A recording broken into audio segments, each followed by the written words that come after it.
আদম প্রিয় মুর্শিদ কেবলা তৈয়ব শাহ রহমতুল্লাহ আলাই বলতেন, ঈদে মিলাদুন নবী সাল্লাল্লাহু আলাইহি সাল্লামের চাঁদ যখন চড়বে তখন ইমানদারদের মনের মধ্যে আনন্দ এসে যায়।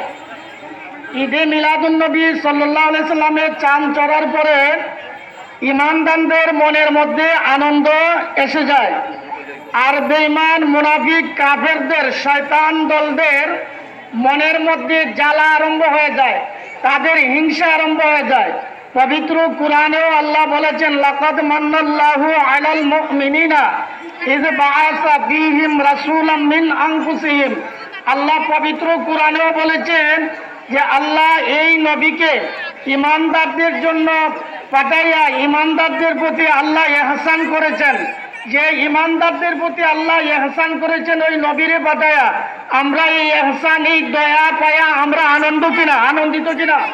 আমরা যে আনন্দিত এবং এই আল্লাহর নিয়ামতের শুকরিয়া স্বরূপ ঈদে মিলাদুন নবীর অনুষ্ঠান করতেছি, ওই ঈদে মিলাদুন নবীর অনুষ্ঠান তারাই করে যারা জান্নাতি দল, এবং তারা হচ্ছে নবীদের সঙ্গী সাথী, তারা হচ্ছে শহীদদের সঙ্গী সাথী, তারা হচ্ছে সালিহিনদের সঙ্গী সাথী।